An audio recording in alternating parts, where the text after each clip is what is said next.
إن الحمد لله نحمده ونستعينه ونستغفره ونعوذ بالله من شرور أنفسنا ومن سيئات أعمالنا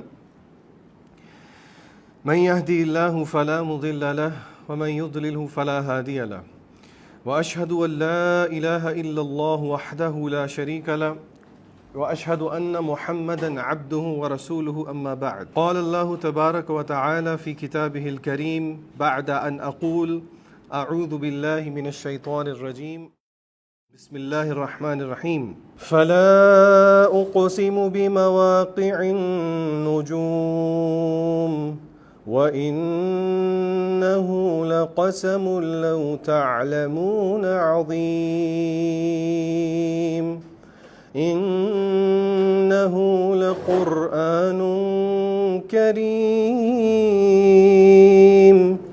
في كتاب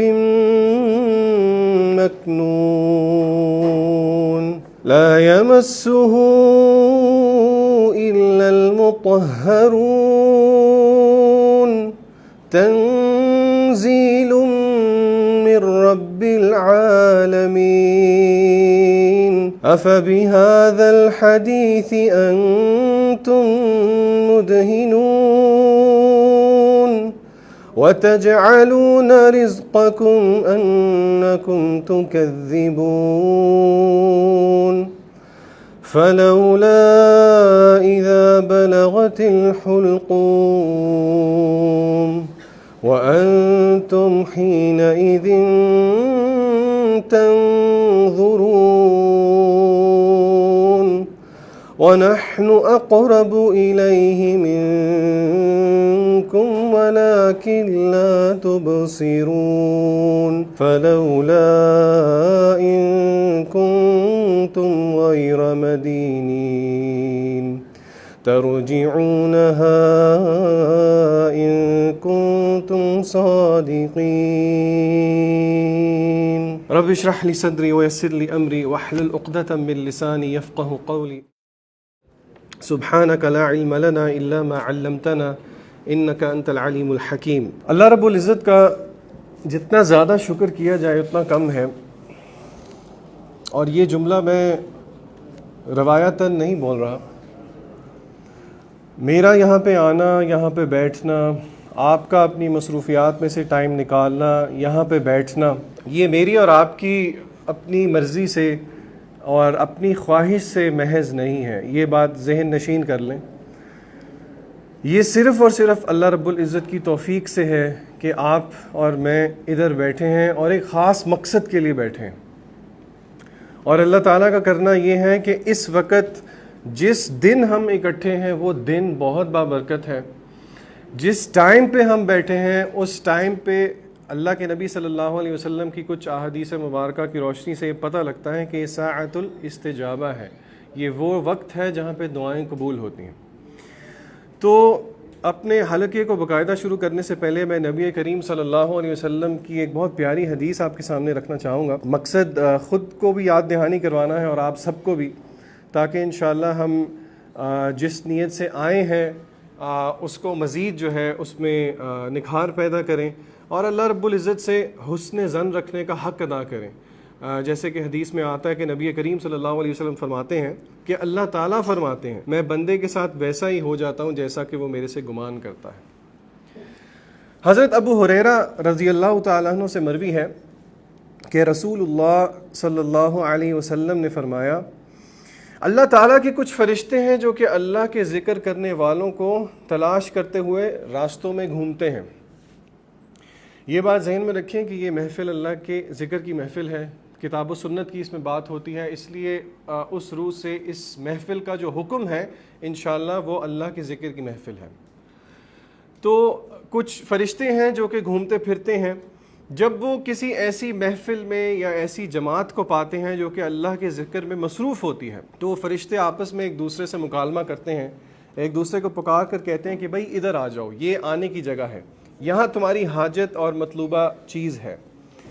تو بس وہ ان لوگوں کو آسمان دنیا، یعنی کہ اللہ تعالیٰ نے آپ کو پتہ ہے 7 آسمان بنائے ہیں، پہلا آسمان اس کو آسمان دنیا کہا جاتا ہے.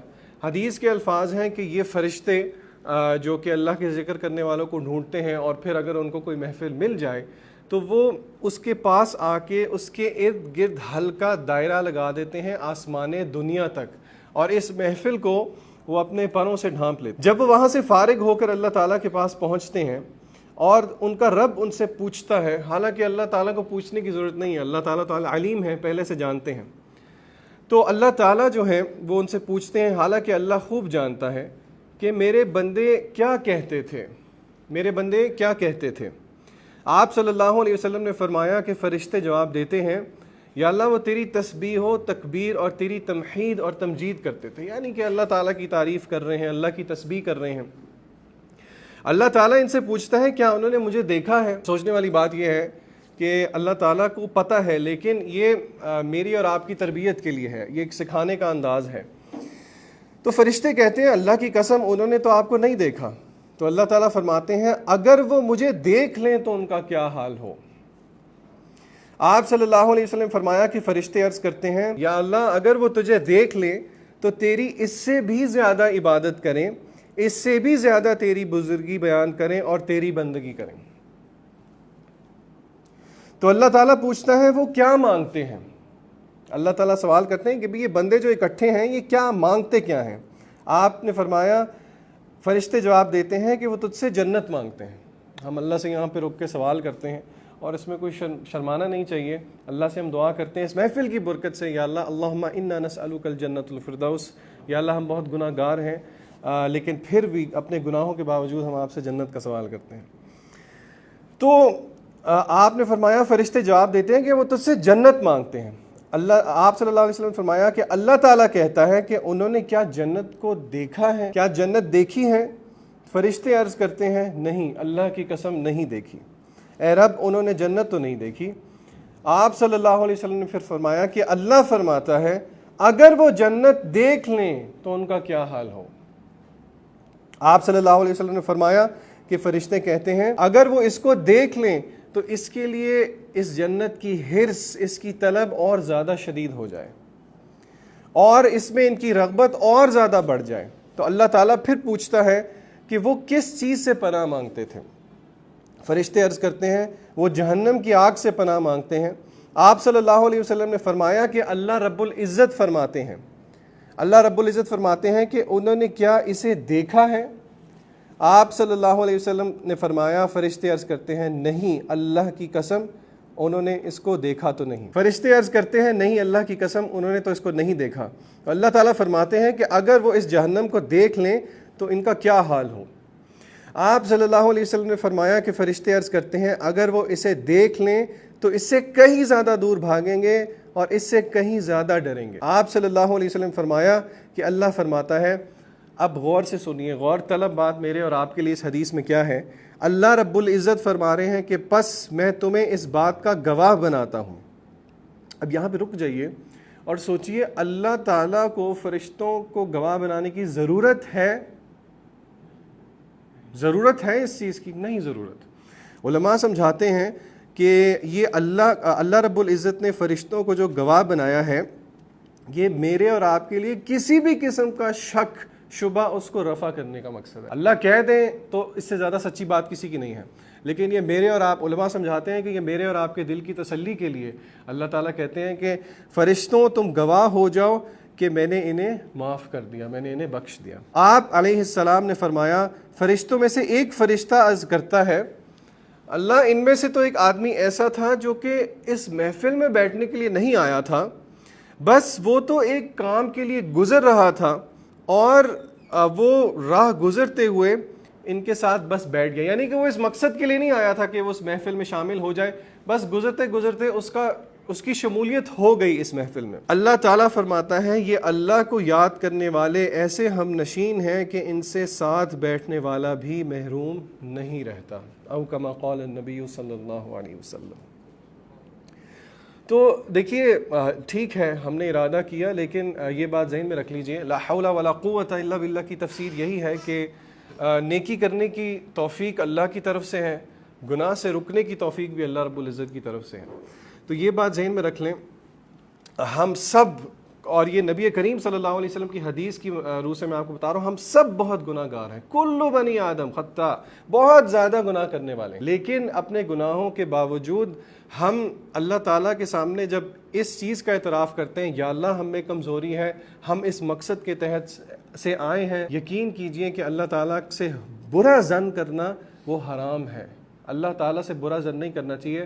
میں اور آپ جتنے مرضی گناہ گار ہیں، کوئی ماتھے پہ لکھ کے نہیں آیا ہوا کہ وہ کتنا گناہ گار ہے، لیکن اللہ کی یہ نبی کریم صلی اللہ علیہ وسلم کی مبارک حدیث سے میں نے بسم اللہ اس لیے کی تاکہ اللہ سے ہم یہ حسن ظن رکھیں کہ انشاءاللہ ان ساری فضیلتوں کو ہم سب انشاءاللہ یہاں سے حاصل کر کے جائیں گے، اور یہ اللہ کی رحمت سے کوئی بعید نہیں ہے انشاءاللہ۔ الحمدللہ میرا جو حلقہ ہے، کیونکہ یہ ہفتے میں ایک دفعہ ہوا کرے گا، سب سے پہلے میں آپ کو بتا دیتا ہوں کہ آج باقاعدہ طور پہ تو ہم اس کتاب کو شروع نہیں کریں گے، آج انٹروڈکٹری جو ہے وہ لیسن آپ سمجھ لیجئے، لیکن میں آپ کو تھوڑا سا انٹروڈکشن دوں گا ان آتھر کا، اور یہ جو سیریز میں شروع کر رہا ہوں یہ شیخ عمر الاشکر رحمۃ اللہ علیہ ہیں، یہ شیخ ناصر الدین البانی رحمۃ اللہ علیہ کے شاگرد رہ چکے ہیں، باقاعدہ ان کی کلاسز پڑھتے تھے، اور یہ ڈاکٹر بلال فلپس کے کلاس فیلو بھی تھے مدینہ یونیورسٹی میں۔ ان کا خاصہ یہ ہے کہ ان کی کتابوں میں تحقیق کا عنصر جو ہے وہ بہت پایا جاتا ہے، یعنی کہ یہ ٹاپک اس طرح کا ہے کہ اس میں اکثر فضائل کے لیے وہ احادیث بھی اکثر علماء بیان کر دیتے ہیں جو کہ صحیح درجے تک نہیں پہنچتی، جو کہ ایک پہلو سے درست بھی ہے، لیکن یہ اپنی کتاب میں صرف وہ روایات لے کے آتے ہیں جو کہ صحت کے اعتبار سے صحیح ہیں۔ ان کی سیریز ہے ٹوٹل 8 کتابوں کی، توحید سے شروع ہوتی ہے، پھر فرشتوں پہ ہے، ایمانی، یعنی کہ یہ آپ سمجھے ایمانیات پہ ان کی ایک پوری سیریز ہے، یہ عربی میں ہے اور یہ انگلش میں پبلش ہے۔ پاکستان سے عربی میں تو غالباً اردو بازار سے مل جاتی ہے، انگلش کا مجھے نہیں آئیڈیا، لیکن بہرحال اس کی سافٹ کاپیز موجود ہیں، تو وہ آپ کہیں گے تو آپ کے ساتھ ہم شیئر کر دیں گے۔ ان کی سیریز ہے اسلامک کریڈ سیریز کی نام سے، سب سے پہلے توحید پہ ہے، بلیف ان اللہ پہ ہے، پھر فرشتوں پہ ایمان ہے، پھر دا ورلڈ آف جن اینڈ ڈیولز ہے، جنات اور شیاطین کے بارے میں، پھر رسولوں کے بارے میں ہمارا کیا ایمان اور عقیدہ ہونا چاہیے، اور 5واں والیوم جو اس وقت میرے ہاتھ میں ہے وہ ہے کہ موت کے بعد کیا ہوتا ہے، یعنی کہ یہ ایک سلسلہ ہے۔ والیوم 5 میں موت کے بعد سے لے کے قیامت کے دن تک کے جتنے بھی احوال ہیں وہ سارا، پھر 6 والیوم میں پورے قیامت کے دن کے کیا احوال ہیں، 7واں والیوم جنت اور جہنم کے بارے میں جو صحیح روایات آئی ہیں، قرآن مجید میں جو آیات ہیں وہ ہیں، اور پھر ان کا آخری والیوم ہے قدر پہ، قضا اور قدر پہ۔ تو انشاءاللہ میرا ارادہ یہ ہے کہ آپ اگر اس کا ٹائٹل سمجھنا چاہیں، پوسٹر پہ تو شاید ریوائول تھا، لیکن ہیئر آفٹر سیریز آپ اس کو سمجھ لیں۔ میں نے ارادہ یہ کیا ہے کہ موت شروع ہونے سے لے کے جنت اور جہنم تک جتنا بھی یہ عرصہ ہے، کتاب و سنت میں اس کے بارے میں کیا آیا ہے، انشاءاللہ وہ ہمارا حلقے کا موضوع ہوگا۔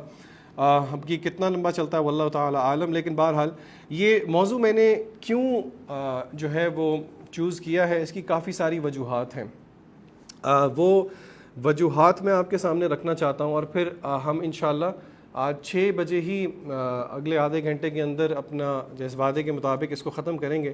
دوسرا پہلو میں آپ کے سامنے رکھوں گا علم کی اہمیت، کیونکہ آپ یہاں پہ آئے ہیں، کتاب و سنت کی باتیں جو ہیں وہ دین کا علم ہے، اور دین کی علم کی بہت بڑی فضیلت ہے، وہ انشاءاللہ دوسرے حصے میں آپ کے سامنے رکھوں گا۔ ہم کوشش کریں گے کہ ہم حلقے کو محض ایک درس پیٹرن پہ نہ رکھیں، آپس میں تھوڑی بہت ڈسکشن ہو جائے تو سب جاگتے رہتے ہیں۔ تھوڑا سا میں آپ کو اپنا انٹروڈکشن بھی دے دوں۔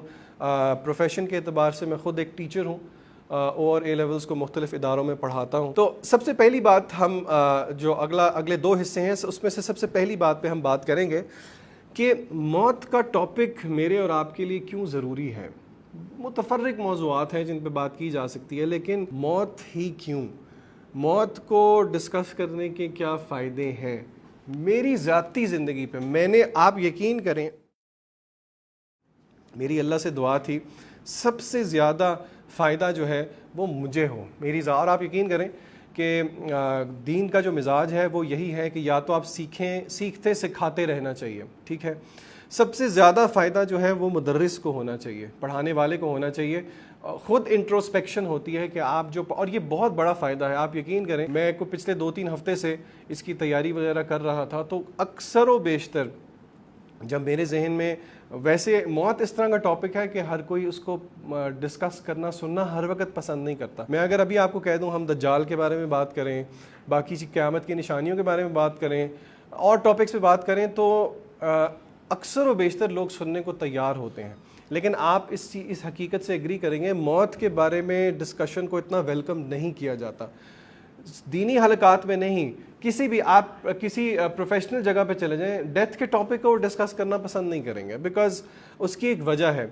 موت کی ڈسکشن دنیا کی ہر قسم کی لذت کو توڑ دیتی ہے, جیسے کہ نبی کریم صلی اللہ علیہ وسلم کی حدیث میں. آپ یہ سوچئے کہ موت کا ٹاپک ڈسکس کرنے کی کیا میرے اور آپ کے لیے امپورٹنس ہو سکتی ہے, اہمیت ہو سکتی ہے. ہر ایک کے لیے مختلف ہے.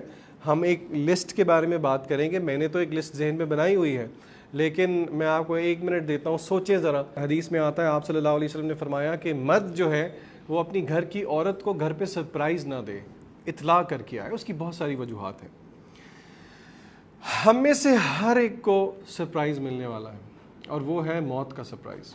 قرآن مجید میں اللہ تعالیٰ کہتے ہیں یأتیکم بغتہ, موت تمہیں یأتیکم بغتہ اچانک آئے گی. اور علماء یہ بات سمجھاتے ہیں کہ اللہ سے دعا کرنی چاہیے کہ اچانک موت نہ آئے, لیکن بستر مرگ پہ بیٹھا ہوا بندہ بھی جب موت کے فرشتے کو دیکھے گا, یہ زندگی کا وہ حصہ ہوگا جب میں اور آپ خود اپنی آنکھوں سے ملک الموت کو دیکھیں گے. اور اس کمرے میں یہ دیکھیں کتنی عجیب بات ہے. زندگی کی بہت ساری عجیب باتیں ہیں, لیکن اس میں سے ایک عجیب بات یہ ہے کہ ہم میں سے کسی کو نہیں پتا کہ کس کا وقت پہلے ہے, بولنے والے سے لے کے سننے والا. اور یہ بات طے ہے, ہم میں سے جتنے لوگ بیٹھے ہیں کسی نہ کسی کا پہلا نمبر تو ہے.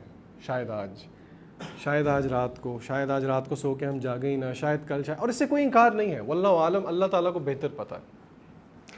تو سب سے بڑا میں سمجھتا ہوں کہ, اور جس طرح کہ آپ سب نے فرمایا, درست فرمایا, کہ سب سے زیادہ بڑا فائدہ جو ہے آج کی مٹیریلسٹک دور میں موت کو یاد کرنے کا وہ یہ ہے, جیسے کہ نبی کریم صلی اللہ علیہ وسلم نے اپنی ایک حدیث میں بتایا کہ موت کو کثرت سے یاد کیا کرو کیونکہ یہ دنیا کی لذات کو توڑتی. ہم آج کل اس طرح کی سوسائٹی میں رہتے ہیں کہ بہت زیادہ جو ہے وہ لیجر ٹائم, اور یعنی کہ اتنا مادیت, اتنی زیادہ مادیت سے انکار نہیں ہے. یہ مادہ اللہ نے سارا کچھ ہمارے لیے پیدا کیا ہے. اللہ کہتے ہیں کہ هو الذی خلق لکم ما فی الارض جمیعا, یہ زمین پہ جو کچھ ہے یہ ہمارے لیے ہے. لیکن اسی میں گم ہو کے اگر ہم رہ گئے تو پھر وہ والی بات آ جائے گی, جیسے کہ قرآن مجید میں اللہ تعالیٰ فرماتے ہیں الہاکم التکاثر, دنیا کو اکٹھا کرنے میں یا پھر چیزوں کی کثرت نے تمہیں بالکل جو ہے نا وہ مصروف کر دیا, حتی زرتم المقابر, یہاں تک کہ تم اپنی قبروں میں پہنچ جاتے ہو. آپ لوگ ذرا سوچیں, آپ کے کافی رشتہ دار ہیں جو کہ ریسنٹلی فوت ہوئے ہوں گے, جو کہ کافی پرانے فوت ہوئے ہوں گے. ذرا اس سوچ کو ذہن میں طاری کریں کہ وہ فلانا میرا کزن عبداللہ, فلانے میرے ماموں کل پرسوں ترسوں زندہ تھے, میرے ساتھ باتیں کرتے تھے. میرے اکثر رشتہ دار جو کہ فوت ہو گئے ہیں, میں اکثر ان کے میسیجز کھولتا ہوں اور ان کے وائس میسیج سنتا ہوں, اور عجیب سی مجھے ایک اسٹیٹ آف ڈس بلیف ہوتا ہے کہ یہ بندہ اس وقت ہمارے درمیان نہیں ہے. میسیجز ان کے دیکھیں, تصویریں تو چلیں دیکھ کے اتنا نہیں ہوتا, لیکن وہ ایک احساس ہونا کہ یہ جس کی آواز میں وائس میسیج میں اب سن رہا ہوں یہ ہمارے درمیان نہیں ہے. اس احساس کو اگر میں اور آپ طاری کریں نا تو آپ یقین کریں دنیا اکثر یہ جو چاہے وہ شہوات ہوں چاہے شبہات ہوں, انسان سیدھا ہو جاتا. اور آپ حیران ہوں گے, میں نے آپ کے سامنے ایک سورہ واقعہ کا آخری رکوع بہت پیارا رکوع ہے, وہ کیوں تلاوت کیا وہ بھی میں آپ کو بتاتا ہوں. قرآن مجید میں کافی مقامات ہیں جہاں پہ اللہ نے نا نقشہ کھینچا ہے موت کا, اور بڑا ایک عجیب سا امیج ہے. سورہ آپ قیامہ کو دیکھ لیں, اللہ تعالیٰ فرماتے ہیں کلا اذا بلغت التراقی وقیل من راق, کہ نہیں بلغت التراقی, کہ جب روح حلق تک پہنچ جائے گی, وقیل من راق, اور ارد گرد لوگ کہہ رہے ہوں گے کہ ڈاکٹر کدھر ہے, راقی کدھر ہے. اور آگے اگلی آیت میں اللہ کہتے ہیں وَظَنَّ أَنَّهُ الْفِرَاقِ, مرنے والے کو اس وقت یقین ہو گیا ہوگا کہ اب ڈاکٹر راقی کا کوئی فائدہ نہیں. وَظَنَّ أَنَّهُ الْفِرَاقِ, اس کو یقین ہو گیا ہوگا کہ اب جانے کا ٹائم ہے. وَالْتَفَّتِ السَّاقُ بِالسَّاقِ, پنڈلی سے ملا دی جائے گی. إِلَىٰ رَبِّكَ يَوْمَئِذٍ الْمَسَاقُ. پھر اسی طرح جو میں نے آپ کے سامنے آیت تلاوت کی سورہ واقعہ کی، یہ بھی ایک بہت عجیب مقام ہے، اس کی طرف میں آتا ہوں، لیکن پہلا جو فائدہ میرے ذہن میں تھا وہ یہی تھا کہ دنیا کی لذات ٹوٹتی ہیں موت کو یاد کرنے سے، اور اس سے ملٹیپل بینیفٹس ہیں۔ انسان ڈیلیڈ گریٹیفیکیشن کی طرح، جیسے کہ ہاشم بھائی نے کہا کہ آپ انسان بائی نیچر عجلت پسند ہے۔ اللہ تعالیٰ نے قرآن مجید میں کہا ہے کہ تم جلدی کرتے ہو، ہر چیز میں عجلت پسند ہو۔ اللہ تعالیٰ نے ہمیں یہ تربیت دی ہے کہ یہاں پہ جو ہے فَأَمَّا مَنْ خَافَ مَقَامَ رَبِّهِ وَنَهَى النَّفْسَ عَنِ الْهَوَىٰ، بس جس نے اپنے آپ کو شہوات سے روک لیا اس کا ٹھکانہ جنت ہے۔ یہاں پہ بھی آپ دیکھیں اہل جنت کی اللہ تعالیٰ کیا صرف بتا رہے ہیں، ان کو بھی شہوات جھنجھوڑتی تھیں لیکن وہ اپنے آپ کو روک لیتے تھے، اور ان کا ٹھکانہ جو ہے وہ جنت ہے۔ تو پہلی چیز، دنیا کی لذتوں کو موت توڑتی ہے، جس کی وجہ سے ہم گناہوں کو چھوڑنے میں بھی میرے اور آپ کے لیے بینیفیشل ہوتا ہے۔ اگر آپ اس ٹاپک کو سنتے رہیں تو اگر شیطان یا آپ کا نفس یا میرا نفس یا شیطان ہمیں وسوسہ دے تو ہم یہ سوچ جب ذہن میں آتی ہے تو انسان سیدھا رہتا ہے۔ اس لیے میں بھائیوں کو اکثر کہا کرتا ہوں جنازہ ضرور اٹینڈ کیا کریں۔ اگر آپ کو پتہ لگے ارد گرد محلے میں رشتہ داروں میں ڈیتھ ہو، جنازہ بھی اٹینڈ کریں اور ضرور کوشش کریں کہ تدفین پہ بھی جائیں۔ ایک تو اس کا اجر بہت ہے۔ کوئی مجھے بتائے گا جنازہ پڑھنے کا اجر کیا ہے؟ آپ میں سے کوئی گیا ہے سعودی؟ کسی نے دیکھا ہے لائیو احد پہاڑ اپنی آنکھوں سے؟ کس نے دیکھا ہے احد پہاڑ؟ آپ دیکھیں وہ پہاڑ کا سلسلہ ہے پورا لمبا، ایک احد پہاڑ جتنا ثواب ملتا ہے جنازہ پڑھنے سے، اور اس کے ہی مثل ایک اور احد پہاڑ کا ثواب ملتا ہے اگر آپ تدفین کرتے ہیں پوری۔ تو جب آپ تدفین کرتے ہیں، اور آپ ایگری کریں گے اس چیز کو کہ قبر کی سائٹ جو ہے نا وہ انسان کو سیدھا کر دیتی ہے۔ آپ ذرا جھانک کے دیکھیں، جب وہ سلیبز رکھ رہے ہوتے ہیں، جب وہ آخری سلیب رکھ دیتے ہیں، قبر میں تو اندھیرا ہے، اور یہ وقت ہم سب پہ آنے والا ہے، چاہے مجھے کہتے ہوئے یہ چیز کتنی انکمفرٹیبل لگے، آپ کو سنتے ہوئے کتنی انکمفرٹیبل لگے۔ دوسرا فائدہ، بہت سارے فوائد ہیں، یہ فائدہ ہمارے تفسیر کے شیخ رحمۃ اللہ علیہ وہ بیان کیا کرتے تھے۔ وہ کہتے تھے کہ قرآن مجید میں موت کا جب بھی ذکر ہوا ہے، اکثر و بیشتر اللہ نے اس کے ساتھ قرآن مجید کے ذکر کو جوڑ دیا ہے۔ موت کا جہاں پہ بھی ذکر ہوا ہے وہاں پہ اللہ تعالیٰ نے قرآن مجید کے ذکر کو جوڑ دیا ہے۔ قرآن مجید میں کسی ایک موضوع کے ساتھ دوسرے موضوع کا آنا یہ حکمت سے خالی نہیں ہوا کرتا۔ اس کا مطلب کیا ہے؟ علماء کہتے ہیں کہ اس کی حکمت یہ ہے کہ اگر آپ قرآن مجید سے میکسیمم فائدہ اٹھانا چاہتے ہیں تو موت کو کثرت سے یاد کریں۔ جس کا ایمان بالآخرہ ایمان کی کیفیت میں نہیں بلکہ یقین کی کیفیت میں ہوگا، اسی کے لیے یہ کتاب ہدایت بنتی ہے۔ مشکل بات نہیں ہے، سورہ بقرہ کی آیت پڑھ کے دیکھ لیں دوسری۔ اللہ تعالیٰ کیا فرماتے ہیں؟ الف لام میم ذالک الکتاب لا ریب فیہ ھدی للمتقین، یہ ہدایت ہے کن لوگوں کے لیے؟ آگے آیت چلتی ہے، آیت ختم کیسے ہوتی ہے؟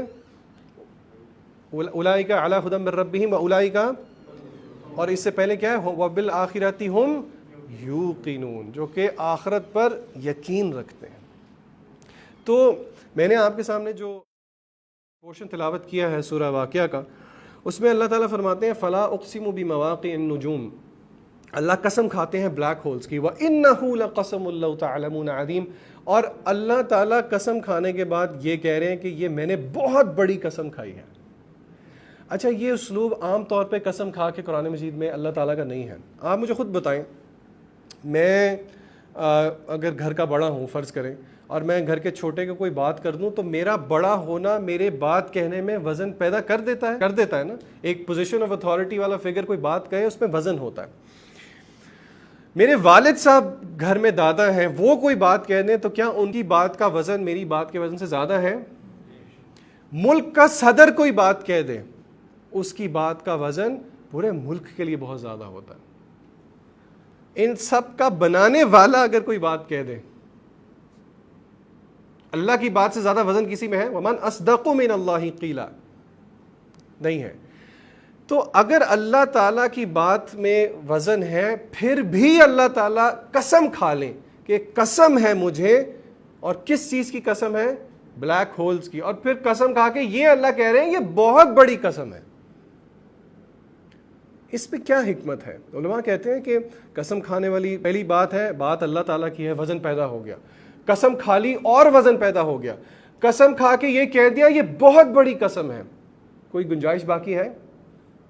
اللہ تعالیٰ آگے فرماتے ہیں وَإِنَّهُ لَقَسَمٌ لَّوْ تَعْلَمُونَ عَظِيمٌ إِنَّهُ لَقُرْآنٌ کریم، یہ بہت باعزت قرآن ہے، فی کتاب مکنون، کتاب مکنون میں ہے، لا یمسہ الا المطہرون، اس کو پاک فرشتے چھو سکتے ہیں جو کہ لوح محفوظ میں ہے، تنزیل من رب العالمین، اور یہ اللہ کی طرف سے نازل کردہ۔ اور آگے پھر اللہ جھنجھوڑتے ہیں افا بہذا الحدیث انتم مدہنون، کیا یہ وہ حدیث ہے، یہ وہ قرآن ہے جس میں تم اپنا حصہ، اپنا رزق یہ بناتے ہو، یہ ٹھہراتے ہو کہ اس کو پڑھتے بھی نہیں، اس کو سمجھتے بھی نہیں، اس پہ عمل بھی نہیں کرتے، اور پھر اس کی دعوت بھی نہیں دیتے، اس کے ساتھ جہاد بھی نہیں کرتے۔ سب سے بڑا جہاد کبیر ہے۔ اللہ تعالیٰ سورہ فرقان میں فرماتے ہیں وَجَاهِدْهُمْ بِهِ جِهَادًا كَبِيرًا، اس کے ساتھ اے نبی کریم جہاد کیجئے، بہت بڑا جہاد۔ یہ اللہ کا جھنجھوڑنے کا طریقہ ہے۔ اب دیکھیے قرآن مجید کا ذکر کیا، پھر اللہ تعالیٰ آگے کس ٹاپک کو لے کے آتے ہیں، فَلَوْلَا إِذَا بَلَغَتِ الْحُلْقُومَ وَأَنْتُمْ حِينَئِذٍ تَنظُرُونَ، تو کیوں نہیں جب تم دیکھتے ہو موت کے وقت، جب روح حلق تک گڑگڑا رہی ہوتی ہے اور تم سب ارد گرد دیکھ رہے ہوتے ہو، وَنَحْنُ أَقْرَبُ إِلَيْهِ مِنْكُمْ وَلَكِنْ لَا تُبْصِرُونَ، اللہ کہتے ہیں کہ میں تم سب سے زیادہ اس کے قریب ہوتا ہوں۔ فَلَوْلَا إِن كُنْتُمْ غَيْرَ مَدِينِينَ، تو کیوں نہیں اگر تم سچتے ہو، تَرْجِعُونَهَا إِن كُنْتُمْ صَادِقِينَ، روح کو لوٹا کے دکھاؤ اگر تم سچے ہو۔ لوٹا سکتا ہے اس ٹائم پہ؟ کیا گرافک امیج ہے۔ اللہ کہتے ہیں وہ ٹائم دیکھو جب روح نکل رہی ہو، اللہ کہتے ہیں تم لوگ بھی قریب ہوتا ہو، میں بھی قریب ہوتا ہوں، کیا روح لوٹا سکتے ہو؟ یہ ایک ایسا سوال ہے، اس کو استفہام کہتے ہیں، کہ اس کا مقصد جواب نہیں ہوتا، یہ مقصد مجھے اور آپ کو سمجھانا ہے۔ تو آپ دیکھیں کہ قرآن مجید کے ذکر کے ساتھ اللہ نے ایک موت کا منظر کھینچا۔ علماء کہتے ہیں اس سے پتہ یہ لگتا ہے قرآن مجید کتاب ہدایت ہے، اگر آپ چاہ رہے ہیں کہ یہ میری اور آپ کی زندگی میں وہ برکتیں لے کے آئے تو پھر موت کو کثرت سے یاد کریں۔ اور بہت سے فوائد ہیں، لیکن بہرحال میں انہی دو فوائد پہ اکتفا کروں گا کہ ہم اس ٹاپک کو کیوں ذکر کر رہے ہیں۔ میرے خیال سے یہ فائدہ کافی ہے کہ یہ دنیا کی لذتوں کو ہم سے دور کرنے میں کافی ہے۔ اس کا یہ مطلب نہیں ہے کہ آپ دنیا میں بالکل بھی نہ رہیں، رہبانیت ہمارے دین میں نہیں ہے، بل تؤثرون الحیات الدنیا، دنیا کی زندگی کو آخرت پہ ترجیح نہیں دینی، اور یہ ہر کوئی اپنی کیپیسٹی میں بہتر سمجھتا ہے۔ اس کی پریکٹیکل امپلیکیشن کیا ہے؟ اللہ نے جو میرے پہ فرائض پورے کیے ہیں وہ کمپرومائز نہیں ہونے چاہیے، ٹھیک ہے، اور میرا سب سے بڑا غم اور سب سے بڑا ہم دنیا نہیں ہونا چاہیے۔ اگر مجھ سے کوئی چیز جا رہی ہے، کوئی چیز چھن رہی ہے، تو اس پہ نہایت افسوس کرتے رہنا کہ یہ مجھ سے چھن گئی، مجھ سے چلی گئی، یہ بندہ مومن کا شیوا نہیں ہوا کرتا۔ آخر میں انشاءاللہ ہم کیونکہ دین، اور اس کا ایک تیسرا فائدہ ہم یہ بھی دیکھ لیں جو کہ اس دوسری بات کے ساتھ جڑا ہوا ہے، موت کا ذکر کیونکہ ہم کتاب و سنت کی روشنی میں ہی کریں گے، تو ہم کتاب و سنت کی جو چیزیں پڑھ رہے ہیں وہ علم ہے، اور علم حاصل کرنے کی بہت ساری فضیلتیں ہیں۔ یاد دہانی کے لیے ایک دو فضائل میں آپ کے سامنے رکھوں گا۔ علم کا حصول عبادات میں سے ایک بہت بہترین عبادت ہے۔ اس وقت میں اور آپ ایک ایکٹ آف ورشپ میں ہیں، میں اور آپ اس وقت عبادت کر رہے ہیں۔ ہم سمجھتے ہیں عبادت جو ہے وہ محض نماز، روزہ، حج، زکوٰۃ کا نام ہے، یہ درست بات ہے۔ نماز بہت اہم عبادات میں سے ایک عبادت ہے، روزہ بہت اہم عبادات میں سے ایک عبادت ہے، لیکن عبادت کی تعریف علماء نے کچھ اس طرح کی ہے کہ عبادت کلمۃ جامعۃ، ایک ایسا جامع کلمہ ہے، من قول او عمل، چاہے کہا گیا ہو، قول میں سے کوئی چیز ہو، عمل میں سے ہو، چھپی ہوئی چیز ہو، اعلانیہ چیز ہو، یعنی کہ کوئی بھی چیز جو کہ اللہ تعالیٰ کو راضی کرنے کے لیے کی جائے وہ عبادت ہے۔ کوئی مجھے مثال دے گا عام سی چیز عبادت کیسے بن سکتی ہے؟ آپ کا سونا آپ کی عبادت بن سکتی ہے؟ کیسے؟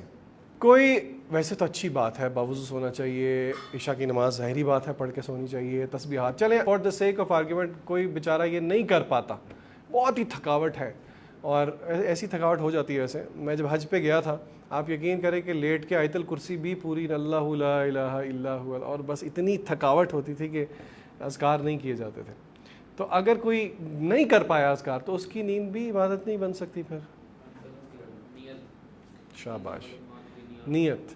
اگر میری نیت یہ ہو جائے یا اللہ میں اس لیے سو رہا ہوں تاکہ میرے جسم میں توانائی آ جائے کہ کل کو اٹھ کے میں نمازیں پڑھ سکوں، اپنے کام کو جا سکوں تاکہ میں حلال کما سکوں اور اپنے خاندان والوں کو حلال کھلا سکوں، تو آپ کا سونا بھی آپ کے لیے عبادت ہے۔ آپ کا کام پہ جانا آپ کے لیے عبادت ہے۔ یہ میں اپنی طرف سے بات نہیں کر رہا۔ نبی کریم صلی اللہ علیہ وسلم نے فرمایا کہ کچھ صحابہ، حدیث ہے، صحیح روایت ہے، کچھ صحابہ نے دیکھا کہ ایک ینگ صحابی صبح صبح فجر کے بعد کاشت کاری کر رہے ہیں، کام کر رہے ہیں بیسیکلی۔ تو صحابہ نے اس ینگ صحابی کو دیکھا، ماشاءاللہ ان کی بلڈ بڑی اچھی تھی، وہ کام کر رہے تھے، کھیتی باڑی کر رہے تھے۔ تو اس باقی صحابہ نے دیکھ کے کہا کہ کاش یہ اللہ کی راہ میں ہوتا، جہاد کر رہا ہوتا تو کیا بات تھی، یہ صبح صبح دنیا کے کام میں لگ گیا۔ نبی کریم صلی اللہ علیہ وسلم کو جب پتہ لگا تو آپ علیہ الصلاۃ والسلام نے فرمایا ہوا فی سبیل اللہ، یہ اللہ کے راستے میں ہی ہے۔ کیوں؟ کیونکہ یہ محنت کر رہا ہے حلال طریقے سے تاکہ اپنے بوڑھے والدین کو کھلا سکے اور اپنے گھر والوں کو حلال کا لقمہ دے سکے۔ وَهُوَ فِي سَبِيلِ اللَّهِ او كما قال النبی صلی اللہ علیہ وسلم۔ اور اسی لیے ابن قیم رحمۃ اللہ علیہ کہتے ہیں کہ اللہ کے سب سے قریب وہ لوگ ہیں جو کہ اپنے مباح اعمال کو بھی، مباح عمل کس کو کہا جاتا ہے؟ جس کا نہ تو گناہ ملے نہ تو ثواب ملے، اپنے مباح اعمال کو بھی ثواب کی نیت کے بنا دیتے ہیں، عبادات کی نیت۔ آپ کا دیکھیے یہ مطلوب چیز ہے۔ اللہ تعالیٰ سورہ انعام میں کیا فرماتے ہیں؟ قل، اے نبی صلی اللہ علیہ وسلم فرما دیجئے، ان الصلاۃ، میری نماز، ونسکی، میری قربانی، ومحیای، میری زندگی، ومماتی، میری موت، للہ رب العالمین۔ یہ ایک فریم آف مائنڈ ہے جو کہ قرآن مجید دیتا ہے کہ زندگی اللہ کی خاطر۔ اور اس کا یہ مطلب نہیں اللہ کی خاطر زندگی ہے تو اب سارا ٹائم میں اور آپ مسجد کے اندر گزاریں گے، نہیں۔ میرے شیخ کہا کرتے تھے ہو سکتا ہے کہ ایک دکان پہ بیٹھنے والا دکاندار جو کہ سارا دن دکان پہ بیٹھتا ہے، نماز کے ٹائم پہ نماز پڑھتا ہے، ہو سکتا ہے وہ اللہ کا بہت بڑا ولی ہو، اور مسجد کے ممبر پہ بیٹھنے والا اللہ کا دشمن ہو کیونکہ وہ مسجد کے ممبر سے خیانت کرتا ہو۔ تو اسی لیے علم کا حصول ایک بہت بڑی عبادت ہے، اور مشائخ نے کافی ساری احادیث سے استدلال کیا ہے۔ مثلاً ایک دو روایات میں آپ کے سامنے رکھتا ہوں جو کہ انہوں نے ثابت کیا ہے کہ یہ علم کا حصول عبادت ہے، اور بہترین عبادت ہے۔ بہترین عبادت میں اس وقت میں اور آپ ہیں۔ آپ سب نے یہ حدیث سنی ہوئی ہے کہ جو علم کے راستے پہ چلتا ہے اللہ تعالیٰ اس کے لیے کس چیز کا راستہ آسان کر دیتے ہیں؟ جنت کا راستہ آسان کر دیتے ہیں۔ جنت کا راستہ آسان ہونا کوئی عام بات نہیں ہے۔ پھر اسی طرح بے شمار روایات ہیں جن سے استدلال کر کے علماء نے کہا کہ علم جو ہے وہ بہت بڑی عبادت ہے۔ اچھا، اس کے بعد میں آپ کے سامنے ایک دو چیزیں اور رکھوں گا۔ قرآن مجید کی روح سے اگر دیکھا جائے تو علم کی کیا اہمیت ہے؟ اللہ تعالیٰ سورہ آل عمران میں آیت نمبر 18 میں فرماتے ہیں شہد اللہ انہ لا الہ الا ہو والملائکۃ واولو العلم قائما بالقسط لا الہ الا هو العزیز الحکیم۔ اللہ تعالیٰ نے کہا ہے کہ گواہی دیتا ہے اللہ تعالیٰ خود، کہ کس چیز کی اللہ تعالیٰ خود گواہی دے رہے ہیں؟ کہ لا الہ الا ہو، اللہ کے علاوہ کوئی عبادت کے لائق نہیں۔ یہ بڑا عجیب سا ایک مقام ہے قرآن مجید کا کہ اللہ تعالیٰ خود اپنے آپ کو گواہ بنا کے اپنی ہی عبودیت کے بارے میں گواہی دے رہے ہیں۔ اور کون کون؟ اللہ تعالیٰ نے گواہی دی، والملائکۃ، ملائکہ نے گواہی دی، اور تیسرے نمبر اب خود دیکھیں اللہ کا مقام کیا ہے، اس جیسا مقام کسی کا نہیں ہے۔ اللہ کے فرشتے بہت بابرکت ہیں، وَأُولُو الْعِلْمِ، اور اولو العلم جن کو علم دیا گیا، قائما بالقسط۔ علماء یہاں پہ کہتے ہیں کہ یہ آیت علم کی اہمیت کو ثابت کرتی ہے۔ کیسے؟ کوئی بتائے گا؟ دیکھیں گواہی کون دے رہا ہے؟ کس چیز کی گواہی دی جا رہی ہے؟ سب سے بڑی چیز کی، کلمے سے بڑی کوئی چیز نہیں ہے مسلمان کے لیے۔ اچھا، اللہ تعالیٰ گواہی دے رہا ہے، فرشتے دے رہے ہیں، اور تیسرا انتخاب اللہ نے کس کا کیا کہ وہ گواہی میں شامل ہو؟ اہل علم۔ اہل علم کو فضیلت کیوں حاصل ہے؟ علم کی وجہ سے حاصل ہے۔ یہ ابن قیم نے اپنی کتاب میں اس چیز کو ذکر کیا ہے۔ تو اس سے یہاں سے ہمیں پتہ لگتا ہے کہ علم کی بہت سی فضیلت ہے۔ اچھا، پھر اسی طرح قرآن مجید میں اللہ تعالیٰ فرماتے ہیں یرفع اللہ الذین آمنوا منکم والذین اوتوا العلم درجات، سورہ مجادلہ کی آیت ہے کہ اللہ تعالیٰ یرفع اللہ الذین آمنوا، اللہ تعالیٰ بلند کرے گا ان لوگوں کے درجے جن کو علم دیا گیا دنیا میں۔ پھر اسی طرح مختلف روایات ہیں بلکہ قرآن مجید کی ایک اور آیت ہے وَقُلْ رَبِّ زِدْنِي عِلْمًا، دعا ہے اللہ تعالیٰ میرے علم میں اضافہ کریں۔ ابن قیم رحمۃ اللہ علیہ کہتے ہیں کہ اللہ تعالیٰ نے، اللہ کے نبی صلی اللہ علیہ وسلم نے دنیا میں کسی چیز کی زیادتی کی دعا نہیں کی۔ زیادتی کا مطلب یعنی کہ کسی چیز کا ایکسیس نہیں مانگا، مگر صرف یہاں پہ علم کا ایکسیس مانگا۔ آپ کی جتنی بھی دعائیں دیکھ لیں، اگر دنیا کی آپ کوئی چیز مانگ رہے ہیں، آپ نے کبھی بھی اس میں وہ نہیں کہا کہ مجھے بہت زیادہ دے دیں، لیکن وَقُلْ رَبِّ زِدْنِي عِلْمًا، علم ایسا ہے، علم کی دعا میں آپ صلی اللہ علیہ وسلم نے اللہ تعالیٰ سے، یعنی کہ اللہ نے خود تربیت دی ان کو۔ قرآن مجید کی آیت ہے نا، سورہ طٰہٰ کی، یہ سورہ نمبر 20 آیت نمبر 114 ہے یہ، وَقُلْ رَبِّ زِدْنِي عِلْمًا۔ ابن قیم کہتے ہیں کہ یہی علم کی فضیلت جو ہے وہ کافی ہے کہ اللہ تعالیٰ نے حکم دیا نبی کریم صلی اللہ علیہ وسلم کو کہ اس کی زیادتی مانگیں، یعنی کہ اس کو اور مانگیں۔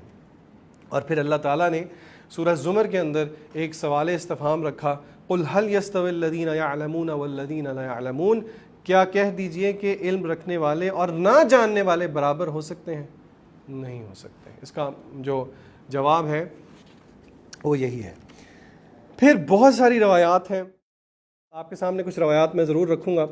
اللہ کے نبی صلی اللہ علیہ وسلم نے فرمایا، اب حضرت ابو سعید الخدری فرماتے ہیں کہ ایک روز حضرت معاویہ مسجد میں تشریف لائے تو دیکھا کہ چند لوگ ایک حلقہ انہوں نے بنایا ہوا ہے، تو حضرت معاویہ نے ان لوگوں سے پوچھا کہ ما اجلسکم، تمہیں کس چیز نے یہاں پہ کس وجہ سے بیٹھے ہو ادھر؟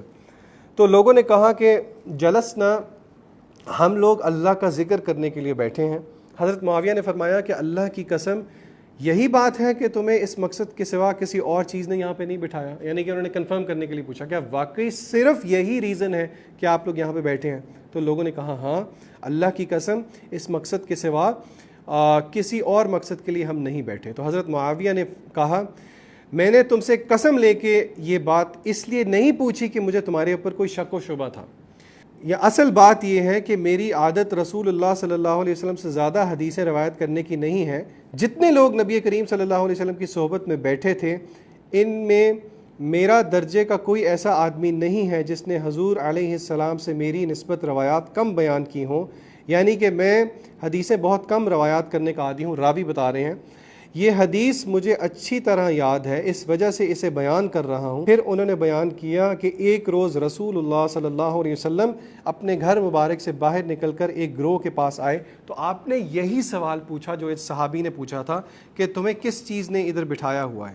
تو صحابہ نے عرض کیا ہم اللہ کا ذکر کر رہے ہیں اور اس کی حمد کر رہے ہیں اور اس بات پر اللہ کا شکر ادا کر رہے ہیں کہ اس نے ہمیں اسلام کا راستہ دکھایا۔ تو اللہ کے نبی صلی اللہ علیہ وسلم نے پوچھا کیا واقعی اللہ کی قسم کھا کر تم یہ کہتے ہو کہ تم اسی غرض سے بیٹھے ہو؟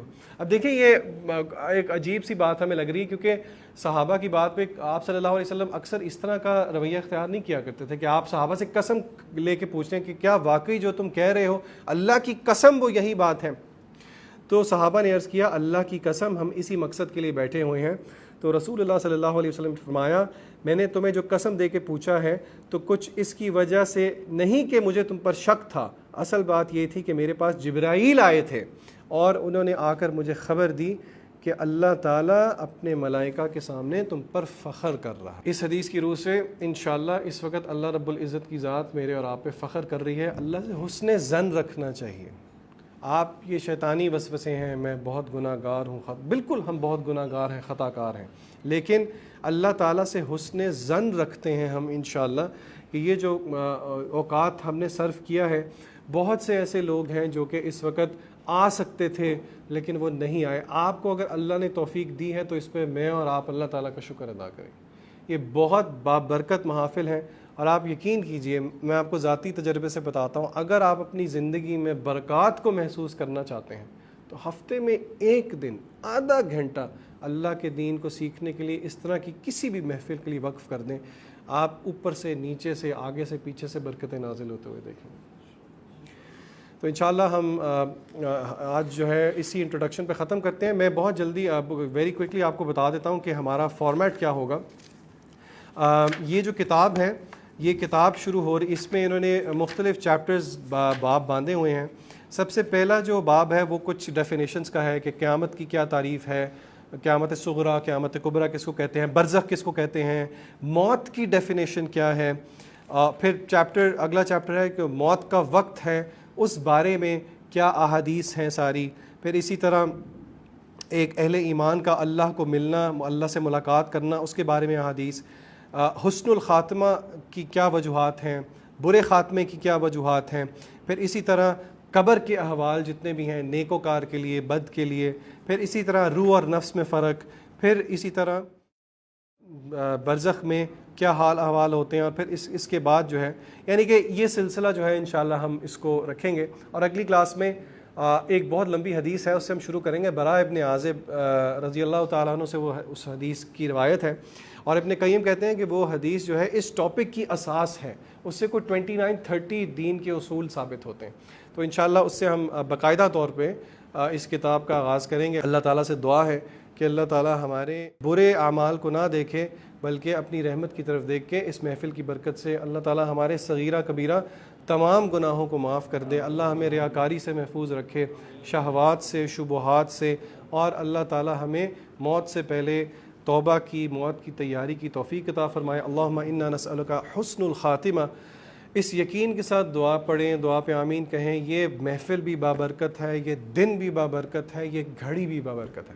اللہ سے ہم دعا کرتے ہیں اللہ تعالیٰ جتنے مسلمان فوت ہو گئے ہیں ان کی بھی مغفرت کر دے، اور جو حیات ہیں ان کی بھی مغفرت کر دے. اللہ تعالیٰ ہمارے والدین پر اس طرح رحم فرمائے جس طرح بچپن میں انہوں نے ہمیں پیار اور محبت سے پالا. اللہ ہمارے گھروں میں ہر قسم کی برکتیں نازل کرے، ہر فساد سے، ہر برے شر سے ہمارے گھروں کو اللہ تعالیٰ محفوظ رکھے، اور اللہ تعالیٰ ہم سے راضی ہو جائے.